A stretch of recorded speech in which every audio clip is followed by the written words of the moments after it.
Alors, on a donc un objet dynamique. Ça veut dire quoi? Dynamique, dans le monde de Adobe, ça veut dire modifiable, autant de fois qu'on veut, sans que ça détruise. Et en fait, ce qui se passe, c'est que tous les pixels de l'image ont été mis dans cet objet conteneur.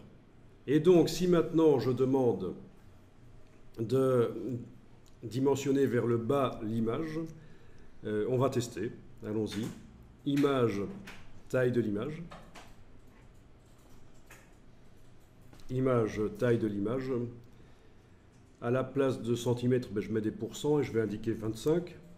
Donc, ah oui, il faut enclencher rééchantillonnage. N'oubliez pas ça. Voilà, et j'obtiens 400 pixels sur 300. D'accord? Je vais même, pour la démonstration, descendre plus bas, sinon ça ne va pas bien se voir. On va mettre 10%. Donc j'obtiens 100 fois moins de pixels. 160 pixels sur 120 dans mon cas. À 10%. D'accord? Ok. Alors on zoome. On voit qu'on a vraiment très peu de pixels. Mais en réalité, tous les pixels de l'image sont toujours dans le calque. Alors, je vais vous demander de faire fichier enregistrer sous. Et vous enregistrez l'image au format Photoshop, parce que vu qu'on a un objet dynamique, on n'a pas le choix. Il faut que ce soit au format Photoshop. Les autres formats ne sont pas capables d'intégrer cette caractéristique de Photoshop, les objets dynamiques. Ok. Je vais indiquer éventuellement ici objet dynamique à la fin du nom. Comme ça, on sait qu'on est en train d'étudier les objets dynamiques. Et je clique sur enregistrer. Et vous allez fermer l'image. Et on va réouvrir les deux images maintenant. On fait fichier, ouvrir les fichiers récents, vous ouvrez la version JPEG. Et à nouveau, fichier, ouvrir les fichiers récents, vous ouvrez la version PSD que j'ai renommé objet dynamique, ici. Voilà. Les deux sont ouvertes. Alors, on va voir si on peut les mettre côte à côte. Menu fenêtre, réorganiser. Est-ce que vous avez l'option juxtaposer? Parce que sur le PC, ça ne marche pas toujours. Oui. Oui, essayez ça. Menu fenêtre, réorganiser, juxtaposer.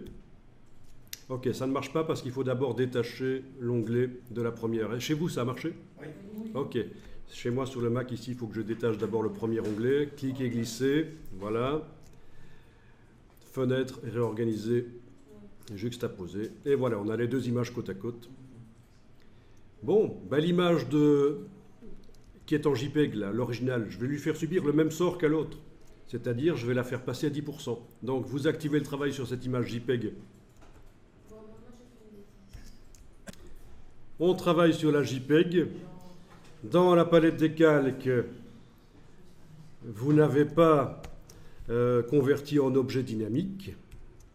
Vous allez dans le menu Image, taille de l'image. Sur le grand, oui. Sur celui qui a beaucoup de pixels, donc celle qu'on vient de réouvrir et qui est enregistrée en JPEG sur le disque dur. Vous allez dans Image, taille de l'image. Vous enclenchez rééchantillonnage si ce n'est pas déjà enclenché. Et au niveau des pourcents ici, vous allez faire subir la même chose qu'à l'autre. 10%, donc on passe même taille que pour la première, là, 160 pixels sur 120 dans mon cas.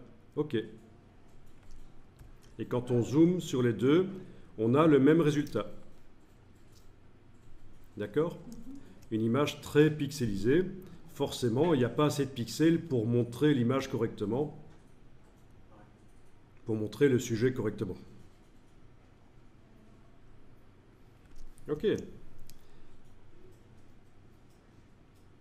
Alors, cette image JPEG, je vais l'enregistrer. Donc, vous êtes en train de travailler sur elle. Fichier enregistré sous. Voilà, on l'enregistre au format Photoshop. On va la forcer à s'ouvrir en Photoshop. Et je vais préciser ici pour la démonstration qu'il n'y a pas d'objet dynamique.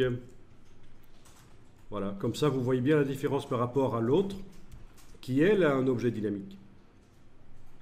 Au niveau du nom des fichiers, ça se voit.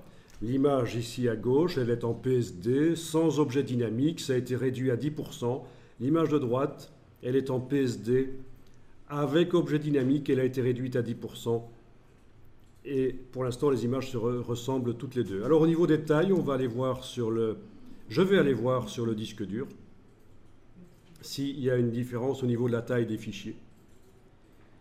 Mais déjà, là, il y a quelque chose qui vous indique ce qui va suivre, en fait. Hein. C'est que la version de l'image PSD avec objet dynamique fait 11 mégaoctets. La version sans objet dynamique fait 80 kilooctets, c'est-à-dire 0,08 mégaoctets, c'est-à-dire minuscule, quoi.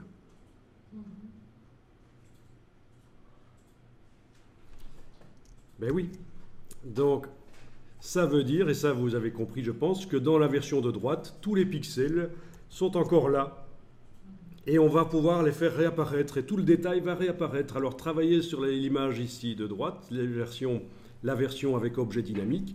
On retourne dans Image, taille de l'image.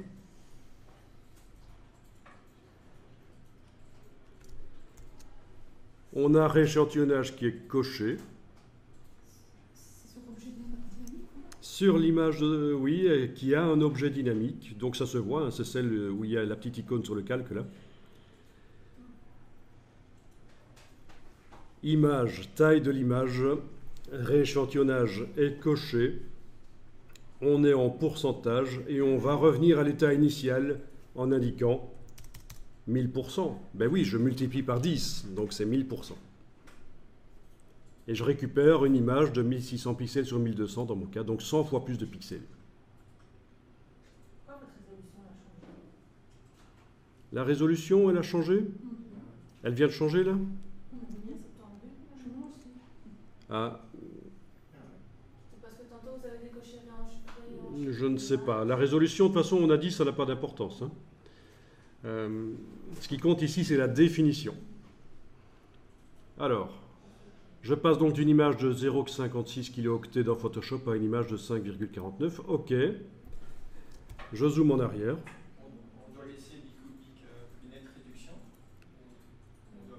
En fait, la méthode de multiplication de pixels n'a pas d'importance dans ce cas-ci. Mais vous pouvez choisir agrandissement si vous voulez. Logiquement, il faudrait choisir agrandissement, plus net. Est-ce que vous voyez que le détail réapparaît? Ben oui, ça veut dire qu'en fait, dans le calque, malgré qu'on avait demandé que l'image devienne beaucoup plus petite, dans le calque, conteneur, l'objet dynamique, tous les pixels étaient restés là. Il demandait qu'à réapparaître si on faisait l'image plus grande. On va essayer la même chose sur l'autre image sur laquelle on n'a pas utilisé le système de l'objet dynamique. Image, taille de l'image. J'indique 1000%. OK. Et là, Photoshop a utilisé le peu de pixels qui étaient sur le calque pour essayer, tant bien que mal, d'en recréer beaucoup. Mais évidemment, c'est pourri. C'est pas du tout la même chose. Est-ce que vous voyez l'idée? L'objet dynamique, c'est très intéressant. Ça va vous permettre de faire des trucages photos, des photomontages, en redimensionnant autant de fois que vous voulez les éléments, en les tournant autant de fois que vous voulez, sans que ça nuise à la qualité, qu'on perde chaque fois du détail. Ici, je suis allé dans une démonstration assez extrême où on réduisait par 100 le nombre de pixels et puis on le réaugmentait par 100. Hein, 10% en largeur hauteur, ça fait 100 fois plus ou 100 fois moins. Enfin, 10% ça fait 100 fois moins, 1000% ça fait 100 fois plus. Hein, vous voyez qu'on a ici fait la démonstration que les objets dynamiques, il faut vraiment, si on a l'occasion, les utiliser. C'est très intéressant.